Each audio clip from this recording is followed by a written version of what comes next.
नमस्कार साथियों, मैं हूं जितेंद्र कुमार। आप देख रहे हैं इंडिया पब्लिक न्यूज़ नेटवर्क। आज हम मौजूद हैं कदवा प्रखंड के तेतलिया पंचायत में। क्या सर, तेतलिया पंचायत में मौजूद हैं और हमारे साथ जो शख्स हैं बीपीएससी के एग्ज़ाम को इस बार फाइनली जो है निकाल चुके हैं और एक अच्छा खुशखबरी है क्षेत्रवासियों के लिए। तो इन्हीं बातों पर हम चर्चा करेंगे और जानेंगे कि एक सुदूर देहात जहाँ की महानंदा किनारा है, जहाँ की गांव महानंदा किनारा में समा गई, उस सुदूर इलाके के देहात के एक युवक ने एक ऐसा कीर्तिमान हासिल किया है। ये कैसे हो सका, जबकि आम धारणा है कि भाग के भरोसे बैठ के रहो, परेशानी है, झेलना है, तमाम तरह की दिक्कतें हैं, सामना है और संसाधन की कमी, ये सबसे महत्वपूर्ण बात है। तो साथियों चलते हैं और बात करते हैं। सबसे पहले आपको हम इस परीक्षा के बारे में जानेंगे और उन तमाम बातों को जानेंगे जो हमारे समाज के लिए लाभदायक है। कि अपने क्षेत्रवासियों के लिए बहुत बड़ी खुशखबरी का ये माहौल है और सैकड़ों की संख्या में लोग आ रहे हैं, जा रहे हैं, मिल रहे हैं और बधाइयाँ भी दे रहे हैं। तो सर, बधाई का सिलसिला जारी है, कैसा लग रहा है? अच्छा फील हो रहा है। एक लंबे संघर्ष के बाद जी, ये परीक्षा में अंतिम रूप से चयनित हुए हैं जी, क्योंकि हमने मल्टीपल प्रयास किया और असफलताएं मिली इंटरव्यू फेज में जाके। प्रीलिम्स मेंस क्लियर तो होता था, लेकिन इंटरव्यू फेज में फाइनल रूप से अंतिम रूप से चयनित नहीं हो पाते थे। इन 70वीं बीपीएससी के अंतर्गत प्रारंभिक परीक्षा, मुख्य परीक्षा और साक्षात्कार इंटरव्यू फेज से उत्तीर्ण होके मेरा सिलेक्शन अभी बीपीएससी 70वीं के तहत 2 पद के लिए हुआ है, सीडीपीओ और सप्लाई इंस्पेक्टर में। जी, ये आपने सोचा कैसे कि इतना सुदूर देहात जहाँ की महानंदा का किनारा है, गांव के गांव कट गए, समा गए महानंदा के कोख में, और उस इलाके का एक युवक, आपने अपने परिवेश को देखा और आपने कैसे सोचा कि हमको कुछ करना है? मेरी एजुकेशन जो है, प्रारंभिक जो एजुकेशन है वो यहीं से हुई थी, गांव के स्कूल प्रारंभिक दिनों में। उसके बाद मैंने किशनगंज जिला मुख्यालय से एक टॉयल अकेडमी इंस्टीट्यूट है और एक ओरिएंटल पब्लिक स्कूल है, वहाँ से मैंने पढ़ाई की कक्षा 8 तक। उसके बाद मैंने जामिया मिल्लिया इस्लामिया का 9th एंट्रेंस पास करके फिर मेरी 10वीं 12वीं इंजीनियरिंग एमटेक जामिया से फिर पूरा किया मैंने। उसके बाद कोरोना के बाद से मैंने सीरियसली इस पर लगा और लगातार प्रयास जारी रहा। मतलब मल्टीपल फेलियर्स आए फाइनल राउंड में, लेकिन इसको हम बार बार प्रयास करते हुए फिर यहाँ तक पहुँचाने का कोशिश किया। तो अभी कैसा लग रहा है? लोग आ रहे हैं, जा रहे हैं, बधाई का सिलसिला जारी है, गाँव वाले के चेहरे पर एक नई मुस्कान ला रही है। जी, एजुकेशन एक ऐसा चीज़ है जिससे आप अपने लाइफ को लाइट अप कर सकते हैं। अब जैसे एक छोटा सा गांव से उठ के मैंने दिल्ली तक पढ़ाई किया और यहाँ मेरे गांव को कोई नहीं जानता था, पंचायत को। लेकिन अब जैसे मैं पटना में था तो वहाँ भी बहुत सारे मीडिया वाले आए, फ्लैट तक आए, वहाँ तक इंटरव्यू लिए, डिफरेंट इंस्टीट्यूट में लिए। तो एक अच्छा फील होता है कि लंबे संघर्ष के बाद, और ये फील और ज़्यादा अच्छा होता है अगर मेरे माँ बाप जीवित होते। उनका मेरा इंटरव्यू से 4 दिन पहले ही मेरे पापा का इंतकाल हो गया था। अच्छा, उसके बाद फिर 17 फरवरी को और 21 फरवरी को मेरा इंटरव्यू था। उस इंटरव्यू फेज को फिर मैंने बीपीएससी से बात करके उस डेट को एक्सटेंड कराया था, जो उनके अधिकारियों ने माना था। फिर मेरा 31 मार्च को पहला इंटरव्यू था जो 70th सीसी के लिए था और दूसरा इंटरव्यू 9 अप्रैल को था जो सीडीपीओ के लिए था। फिर अंतिम रूप से इसका परिणाम घोषित हुआ 20 जून को। जहाँ तक रहा सवाल परिणाम के बाद का, उससे पहले का, बहुत डिफरेंसेस आते हैं आपके एटीट्यूड में, क्योंकि आप एक लंबे संघर्ष करते हैं, कितना दिन बीत जाता है, इसके पीछे कितना लंबा संघर्ष है, तो छोटे चीज़ों से बताया नहीं जा सकता है कि मतलब आप ये चीज़ समझ सकते हैं। अब तो लाइफ जो है एक वे पर आ चुका है, एक मुकाम पर आ चुका है। जी जी। तो अगर इसी परीक्षा की बात करें, प्रारंभिक परीक्षा इसका 13 दिसंबर 2024 को हुआ था। प्रारंभिक परीक्षा वहाँ हो तो उससे पहले एक लंबा फेज रहता है तैयारी का इसके पीछे। फिर मुख्य परीक्षा हमारा अप्रैल में हुआ था 2025 में। फिर इंटरव्यू जो मेरा हुआ फरवरी से अप्रैल के बीच में हुआ 2026 में। तो आप देख सकते हैं एक लंबा 24 से स्टार्ट हुआ, जो क्या हुआ 25 रहा, 26 में जाके 20 जून को रिजल्ट आया। 20 जून और उससे पहले उसके बाद का ये डिफरेंस है कि आपको एक सुकून मिलता है एक लंबे प्रयास के बाद। अगर आप सफल होते हैं, इतने लोग आपसे मिलने आते हैं और आप लोगों के लिए उम्मीद जगा सकते हैं शिक्षा के प्रति, तो बहुत अच्छा लगता है। ताकि हमारा एरिया बहुत बैकवर्ड है, जैसे कटिहार डिस्ट्रिक्ट की बात करें तो लिटरेसी में 2nd लोएस्ट है, पूर्णिया कटिहार लोएस्ट रैंक में ही आता है इन टर्म्स ऑफ लिटरेसी। और सबसे बड़ी बात है कि जिस इलाके में आप हैं, ये तो बिल्कुल पिछड़ा इलाका है, जिसको भी माइनस कर दे तो भी चलेगा। यही चीज़, यहाँ की आर्थिक दर जो है, विकास की जो दर है, वो माइनस में है। जी जी। तो इस रूप से अगर हम यहाँ से उठ के अगर आगे बढ़ सकते हैं, तो जैसे अगर हम एक मोटिवेशन फैक्टर की तरह काम कर सकते हैं बाकी लोगों के लिए भी।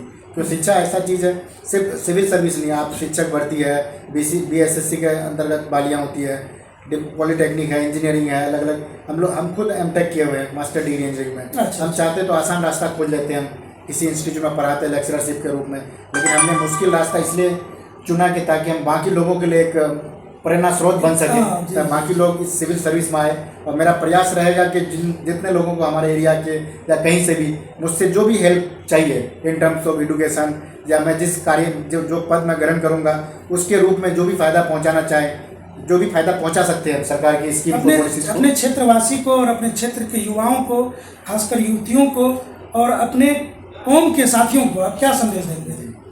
शिक्षा एक जरूरी माध्यम है जिसके तहत चाहे वो महिला हो, पुरुष हो, अमीर हो, गरीब हो, कोई भी अपना शिक्षा ग्रहण करके अच्छे मुकाम तक पहुंच सकता है, किसी भी कौम से हो, किसी भी कौम से हो।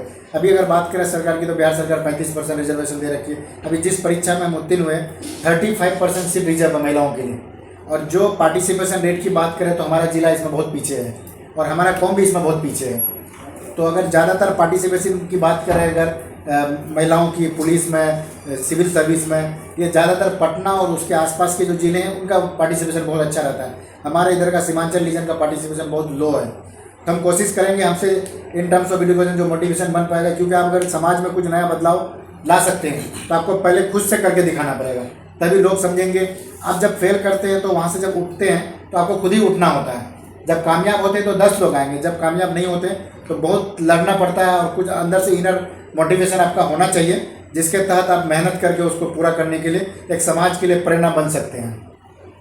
अच्छा, एक बात हम जानना चाह रहे हैं कि आपका विषय क्या था सर जिस एग्जाम में दिए? जी देखिए 70th BPSC में मेरा ऑप्शनल एक सब्जेक्ट होता है। देखिए इसका परीक्षा पैटर्न थोड़ा शॉर्ट में बता देते हैं। सामान्य अध्ययन के पेपर होते हैं जो अलग अलग सेक्शन से आते हैं, history, polity, geography, economy, current affairs, ये सारा सेक्शन होता है। बिहार स्पेशल का भी एक सेक्शन होता है।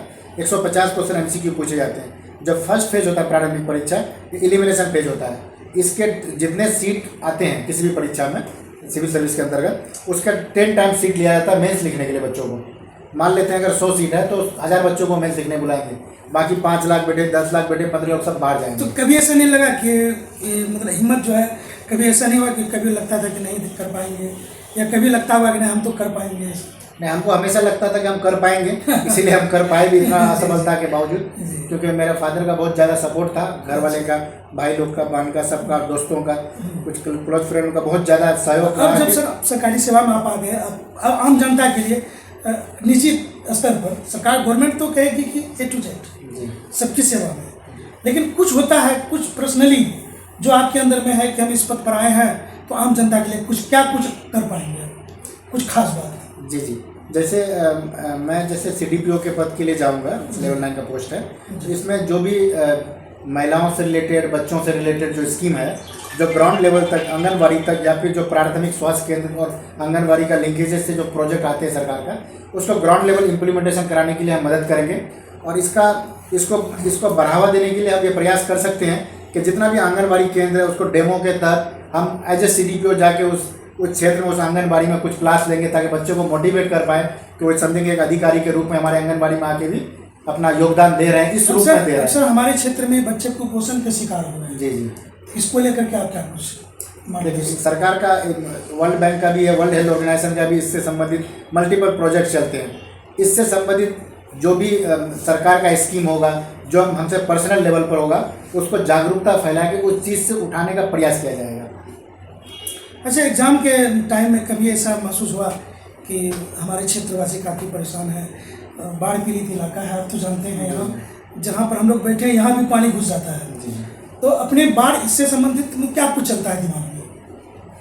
देखिए इससे संबंधित यही चलता है कि अगर जब तक आप एडमिनिस्ट्रेशन का पार्ट नहीं बनेंगे तो उसमें बदलाव आप ला नहीं सकते हैं। अब एज ए ऑफिसर क्या सुझाव देते हैं, सरकार का जो भी पॉलिसी बनता है उसमें ऑफिसर्स ही मेनली करते हैं। मतलब लोगों की समस्या को सुलझाने के लिए आपको एक उच्च स्तरीय पदाधिकारी के पद पर अगर आप पहुंचते हैं तो अच्छा कर पाएंगे। जी उसके लिए प्रयास निश्चित रूप से करेंगे। जो हमारे क्षेत्र का, बाकी वो क्षेत्र का जिसमें अलग अलग टाइप की समस्याएं हैं, उस समस्याओं को मेरे अंतर्गत, जो कार्य क्षेत्र के अंतर्गत आएगा, उसमें पूर्ण रूप से करने का प्रयास करेंगे। तो साथियों, हमने कुछ गिने चुने सवाल हमने जानने का प्रयास किया है। खासकर उन युवाओं को एक मैसेज जा रहा है कि जो आप पढ़ाई कर रहे हैं, अपनी तैयारी कर रहे हैं, आप अगर लगन से ठान लीजिए तो सफलता आपको मिलेगी। तो सर अंत में सर एक बार जो दर्शक हैं हमारे, उनको आप थोड़ा एक बार परिचय दे दीजिए सर। जी जी, मेरा नाम हसन रजा हुआ। मेरा जो शिक्षा है, मैंने इंजीनियरिंग किया, BTech electronics and communication engineering, MTech control and instrumentation engineering from Jamia Millia Islamia central university. ये मेरा 5वां प्रयास था।